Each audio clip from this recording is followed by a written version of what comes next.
Vamsi TV ప్రేక్షకులకు శుభాభినందనలు. ఇప్పుడు భగవద్గీత అనేది అనంతం. భగవద్గీత జ్ఞానానికి అద్దులు లేవు, అవధులు లేవు. అది అనంతం.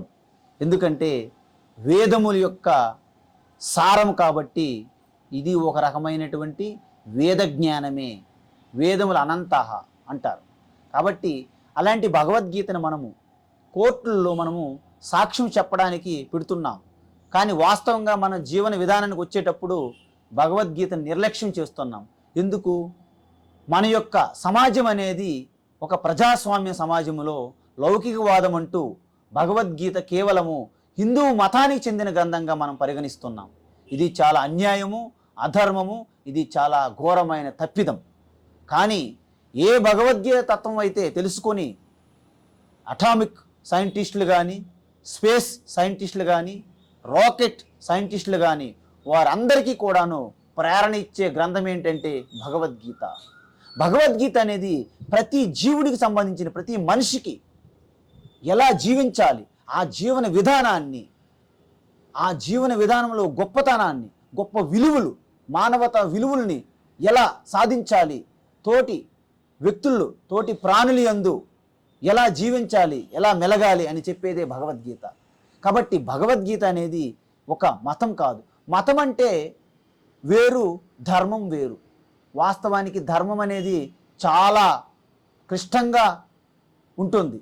చాలామందికి ధర్మం గురించి అర్థం కాదు.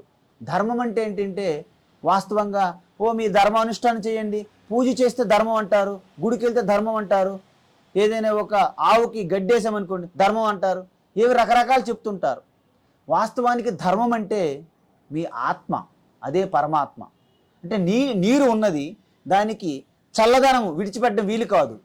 ఆ నీటికి చల్లదనం ఏదైతే ఉందో అది ధర్మము. అగ్నికి దహించే తత్వం ఏదైతే ఉందో అది ధర్మము. యావత్తు సృష్టి అంతా కూడాను పరమాత్మ చైతన్య స్వరూపమే ఉన్నది కాబట్టి అదే ధర్మము. కాబట్టి ఎప్పుడైతే ఆ ధర్మం మీరు నిజంగా తెలుసుకోవాలంటే ఏ రోజైతే దానికి ఉన్నటువంటి మూలం ఏది తెలుసుకోవాలి. ధర్మం అనేది ఒక చెట్టు అయితే దానికి మూలం ఏదైతే ఉందో అది కరుణ.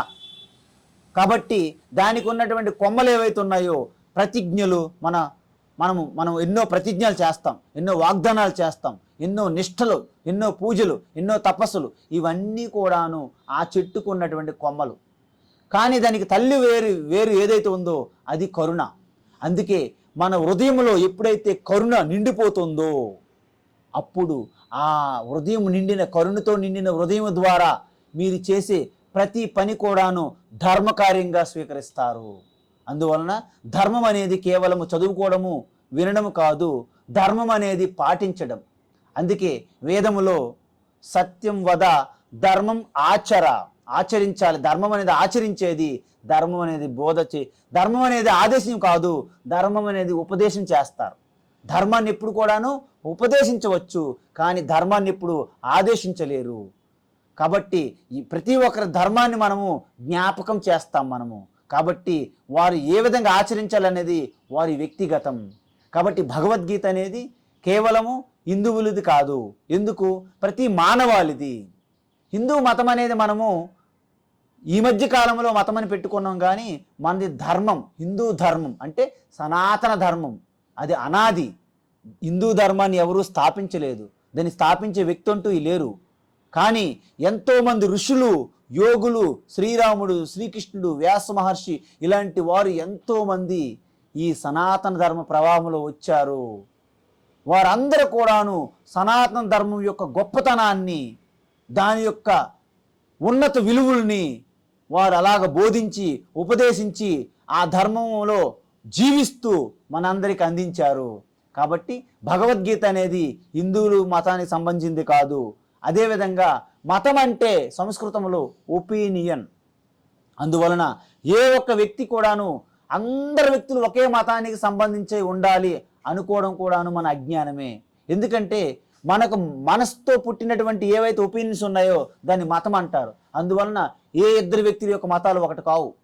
కానీ మనం ఇతర ప్రాంతాల నుండి కొన్ని ఒపీనియన్స్, కొన్ని కట్టుబాట్లు, కొన్ని విశ్వాసాలు, నమ్మకాలు వచ్చినటువంటి వారు వారి యొక్క మతాలుగా ప్రకటించుకొని వారు మన సనాతన ధర్మం పైన దాడి చేసి మన ధర్మాన్ని కూడాను ఒక మతం స్థాయికి దిగజార్చే విధంగా మనల్ని ప్రేరేపించారు, మనల్ని ప్రోత్సహించారు, మనల్ని రెచ్చగొట్టారు, మనల్ని కిందకి లాగారు.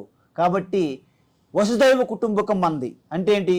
అయం నిజోపరో వేతి గణనాలగు చేతసాం ఉదార చరితానాం తు వసుదైవ కుటుంబకం అంటారు. అంటే ఎవరైతే మేము సొంతము, మా వాళ్ళు పరాయి వాళ్ళు అని అజ్ఞానంతో కూడుకున్న వారు ఈ లఘుబుద్ధి, ఈ లఘు చేతసం అంటే అల్పబుద్ధి, మందబుద్ధి ఉన్నవారే మనుషుల్ని, సమాజాన్ని విడదీస్తారు. కానీ సనాతన ధర్మంలో వచ్చిన వారు ప్రతి ఒక్కరు కూడాను లోక సమస్త సుఖినో భవంతు, సర్వే జన సుఖినో భవంతు అని మొత్తం ఒక జగత్ కళ్యాణం కోసం మనము ప్రార్థన చేస్తాము, ప్రేయర్ చేస్తాము. కాబట్టి ఏ పర్టికులర్ సమాజానికి కానీ ఏ ఒక గ్రూపుకి కానీ సంబంధించినటువంటి ప్రార్థనలు మనం చెయ్యము. సనాతన ధర్మం ఏం చెప్తుందంటే ప్రతి ప్రాణి యందు కూడా పరమాత్మే ఉన్నాడు అని చెప్తుంది. అహింస పరమో ధర్మ అని చెప్తుంది.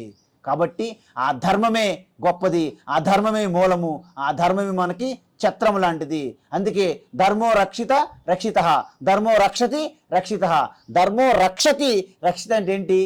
ఎవరైతే ధర్మాన్ని రక్షిస్తారో వారిని ధర్మం రక్షిస్తుంది అని చెప్పారు.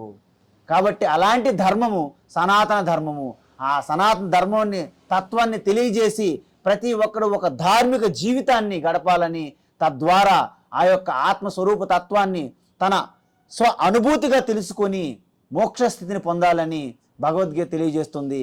కాబట్టి భగవద్గీత హిందూ మతానికి సంబంధం కాదు, యావత్ ప్రపంచంలో ఉన్న ప్రతి మనిషికి కూడాను ఒక దివ్యమైన జీవితాన్ని గడపడానికి ఒక దిక్సూచి అంటే ఏంటి?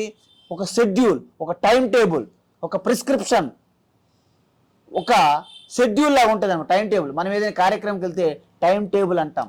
అదేవిధంగా మనం డైలీ షెడ్యూల్ అంటే మనిషి లేచినప్పటి నుంచి పడుకున్నంత వరకు, మనిషి శరీరంతో పుట్టి నుండి మన శరీర త్యాగం వరకు ఏ విధంగా జీవించాలి, ఎలా జీవించాలి అనే విధానాన్ని, ఒక ప్రక్రియని తెలియజేసేదే భగవద్గీత.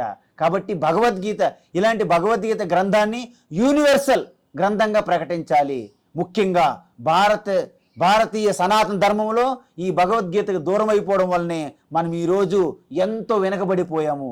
కాబట్టి ఇప్పటికైనా సరే ఈ ప్రజాస్వామ్యంలో ఉన్న ప్రముఖులు ఎవరైతే అంటున్నారో వీళ్ళందరూ కూడాను వాస్తవాన్ని, యథార్థాన్ని తెలుసుకొని భగవద్గీతని జాతీయ గ్రంథంగా కూడా ప్రకటించాలని, ప్రతి ఒక్కరూ కూడా ముక్త కంఠంగా అన్ని వివక్షలు, విభేదాలు, భిన్నాభిప్రాయాలు పక్కన పెట్టి భగవద్గీత జాతీయ గ్రంథంగా ప్రకటించాలని అందరూ కూడా ముందుకు వచ్చి ఈ యొక్క విధానాన్ని కోసము తన యొక్క గొంతు విప్పాలని, తన యొక్క ఘోష, తన యొక్క విధి విధానాలను ప్రకటించాలని ఎప్పుడైతే భగవద్గీతని జాతీయ గ్రంథంగా ప్రకటించుకుంటామో తద్వారా యూనివర్సల్గా భగవద్గీత తత్వాన్ని మనము ప్రకటించడానికి అవకాశం కలుగుతుంది.